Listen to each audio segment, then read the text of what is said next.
You know, there was a recording by Michael Gott, I think. That's what it's based. You know it. You know I that version. know it. You know that one. Well, good morning. Oh, right. That's right, it is. It's afternoon. I'm sorry. I do too all the time. And thank you, Patricia and Joshua. Well, today, as you've heard, it's not talking about cockroaches. It's called the cockroach theory. And I found it on Facebook, but I thought I'd start with a true story. So when I was 17, I worked in Bermuda. And the first night there, I'm in my bedroom and I see a cockroach. And I pick up my shoe and I keep the light on. I thought, okay, I'm going to whack you. Well, needless to say, I stayed up the whole night. No cockroach. So the second night, I just went to bed. I went, I don't care what you do. And did the cockroach change its activities? No. I had to change my attitude so that I could get a good night's sleep. So the story on Facebook that I found, at a restaurant, a cockroach landed on a woman. Well, she started screaming and she's flicking it away. Well, it landed on another woman and she's jumping up. And if you've ever seen the scene in Victor Victoria where there's a cockroach, you'll understand. Well, the woman flicked it off, but then it landed on the waiter. So he composed himself, picked it up, and threw it out. So, is it the cockroach that's responsible for the people's reactions? No. Why wasn't the waiter disturbed? He handled it without any fuss. It's the reaction. So reacting is instinctive, emotional, sometimes impulsive, and sometimes it's influenced by our belief systems or our fears. In some instances, it's a good thing, like when a car is coming towards us or something's coming at us, you get out of the way. On the other hand, responding is thoughtful and deliberate. It involves considering the situation, weighing the options, and making a conscious decision. First responders are taught what to do in life-threatening situations. So the more serious the situation, the more training they receive so they can respond, not react. Martha Creek is going to be our keynote speaker at the conference next month, and she has now turned 65. She has a monthly newsletter, and she wrote, "We are not responsible for what happens to us, but we are responsible for how we respond to what happens to us." Myrtle Fillmore, co-founder of Unity, had tuberculosis, which in the 1800s was fatal, and neither traditional medicine nor religions had any answers. Has anyone known someone with tuberculosis? If you can imagine, symptoms that combine bronchitis, flu, and menopausal hot flashes at night. So at the time, there were no vaccines, no antiseptics, or no antibiotics, and no anesthetics. So she had 3 children, and she was not prepared to die. So did she complain and whine? No. She and her husband, Charles, sought out answers, and they went to lectures to try and find some answers. Well, Mary Baker Eddy and Emma Curtis Hopkins were pioneers in the New Thought movement, starting the Christian Science Church and metaphysical colleges. So one of the lectures, E.B. Weeks, said, "You are a child of God, therefore you do not inherit illness." She thought, well, I've never heard that before. However, she decided she was going to rid herself of tuberculosis. This is falling off on me. I don't know. There it goes. Is that working? No. Is it still? Okay. So, in her book, How to Let God Help You, she writes, "I went to all the life centers of my body and spoke words of truth to them, words of strength and power. I didn't let any worried or anxious thoughts go into my mind, and I stopped speaking gossipy, frivolous, angry words." Unity's law of mind action states, and you all know this, thoughts held in mind produce after their kind. Rev T used this in his talk last week. We are creating our lives with what we think and what we say, and even what we don't say. Myrtle must have been a very pragmatic, no-nonsense kind of woman who knew what she wanted. When she received letters from people asking for her help, she would make sure that they did the work themselves too, and that they weren't sabotaging their efforts by what they thought, said, or did. Eric Butterworth said, "God plays no favorites. If you have your finger in a socket and you are being shocked, you can pray all you want, but nothing will happen until you take your finger out of that socket." So in our 12 Powers class, we've been learning about the 4 levels of consciousness, which influence how we use our 12 powers. When we react from our fear or emotions, we're using our subconscious or belief systems. It's usually what our parents believed or what we were told as children. Martha Creek calls it our BS, but it's not always a bad thing. So if we think of our 4 levels of consciousness like a building, and our subconscious is in the basement, what do we usually rely on when we are on the main floor? So your sense consciousness relies on what you see, hear, smell, or touch. Hotel lobbies may have flower arrangements, soft music, comfortable couches, and chairs. How many of you know people who insist that what they saw on YouTube was true, or I heard it on the TV? Is this information always correct? No. Boardrooms are usually on the next level, and people rely on their rational thinking, their thoughts and beliefs, which can be based on what they've read, heard, or learned. This is our human consciousness or ego. In the Lent booklet, the message for April 3rd sums it up perfectly. We think we can figure it all out. We trust only our rational thought processes and maybe a smart friend's advice. When things don't work out, we may be astonished and depressed and wonder why. Trusting your rational mind isn't the answer. Yes, it has a place. First, though, you need to let go of mistrust of God. Recognize that you can depend on God for everything. God can be fully, wholly, completely trusted. When you finally arrive, spiritual consciousness is like living in the penthouse. You have the best view, and it's the most coveted of all floors. So how easy is it to live from your spiritual consciousness? So when you're at church and you've meditated, you've had your coffee and cookies, and you've talked with your friends, you're living the good life. You're up in the penthouse. Well, then you get in your car and you turn onto the highway and somebody's honking or giving you the finger. Have there been times when you've reacted by doing your own sign language or yelling back at them? How many of you like to justify, well, I was in the right. Don't they know the rules of the road? How did they ever pass their driving test? If you've ever had occasion to do that, what happens physically? Your blood pressure goes up. Your heart starts beating faster. Adrenaline starts coursing through your body. Is that good for you? No. Or you could try responding by smiling at the person, waving and saying, "Have a nice day." It actually works because you've now responded with a positive attitude, you kept your blood pressure down, and you left that person and their anger on the curb. Then you stop at the grocery store for a quart of milk, and the person in front of you at the express line has got 25 items, and they're showing pictures of the grandchildren to the cashier.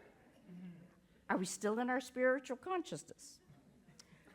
So how do you stay centered and in your spiritual consciousness? Well, one of the best ways is to breathe. The secret of long life is to keep breathing. So we're all going to breathe in for 4, hold for 4, and breathe out for 4. You ready? So breathe in, hold, and breathe out. Let's try that again.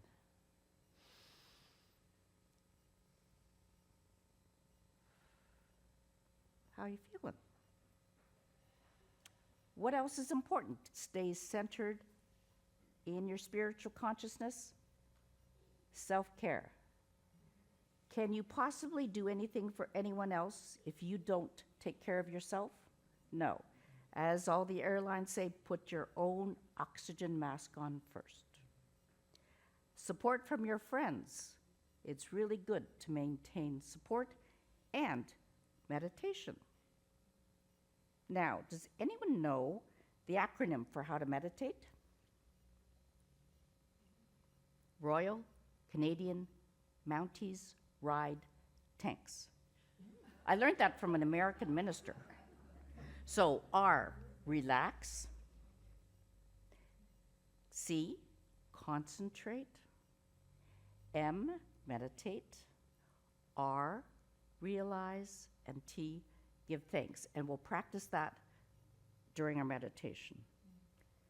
Denials and affirmations are another tool to help you live your best life.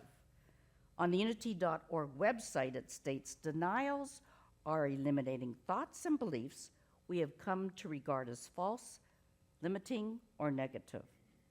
Myrtle denied that tuberculosis would end her life and affirmed health and wholeness. So how many of you have been reading the Lent booklet, In My Garden? It's excellent. So it was created by Unity for the 40 days leading up to Easter. So instead of fasting and giving up things we enjoy, like other religions, Lent is a time in Unity when we consciously release things that no longer work for us. So the booklet addresses 40 qualities and ways that we can let them go. Well, I was facilitating a Lent Zoom session for Unity Canada, and I had an aha moment. So I'm going to read you the page that caught my attention. I release words that pollute. It is easy to be careless with our words. Once spoken, we move on to the next conversation without giving a thought to the words we are choosing. In fact, words can alter our reality, both internal and external. Just like toxins released into the atmosphere, words can pollute or contaminate our relationships, lives, and even our world. It takes practice to notice when we are using words harmful to ourselves or others. Listen for words we use as weapons against ourselves. So I've been trying to purchase products made in Canada. However, my partner isn't as diligent. So when Dale bought mixed greens grown in the USA, I wasn't impressed. Although I chose to, I was going to say bite my tongue, which isn't great either. I said to myself, Judi, is this the hill you want to die on?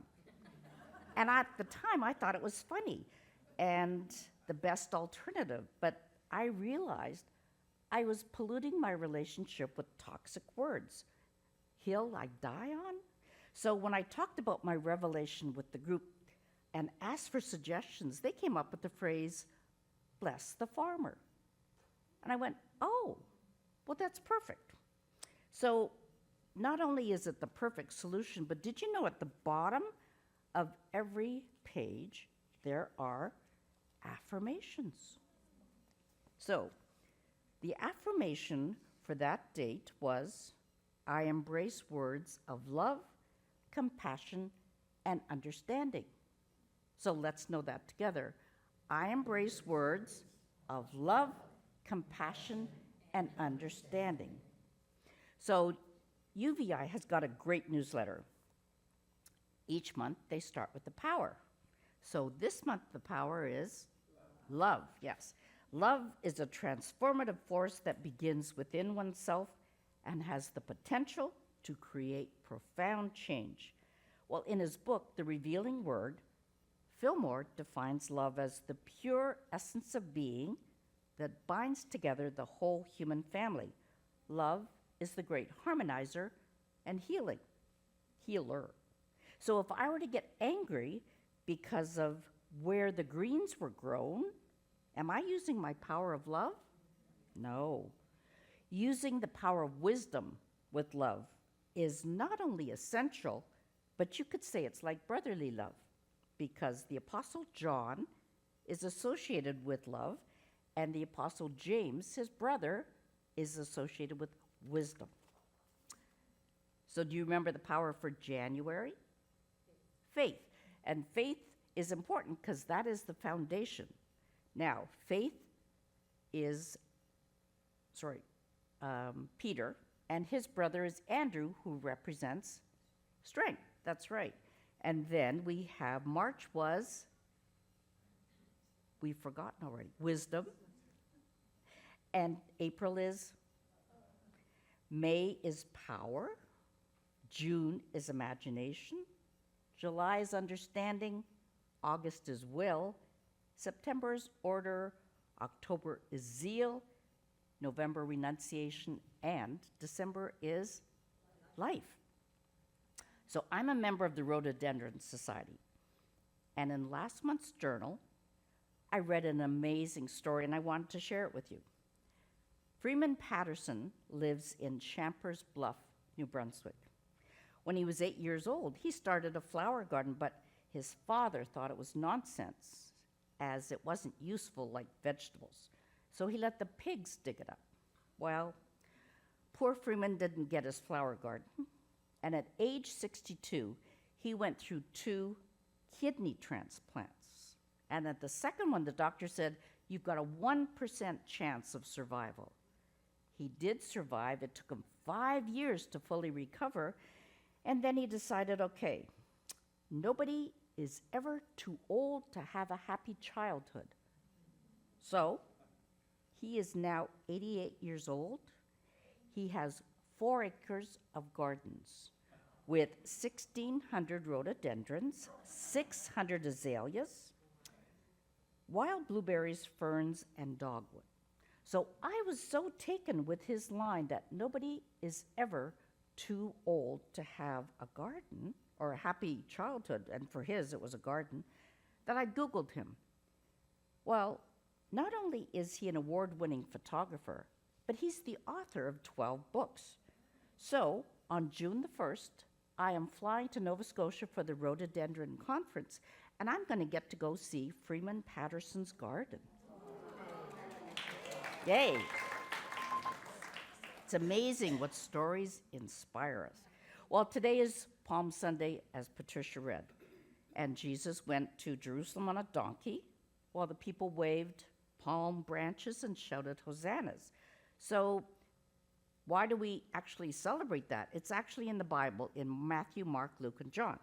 But Charles and Myrtle Fillmore were metaphysicians. They wanted to provide a different way of looking at the Bible. So rather than take it literally, Charles provided alternative meanings to help us live a better life. Jerusalem is defined as spiritual consciousness. Palm means strength, and Hosanna is overcoming error thoughts.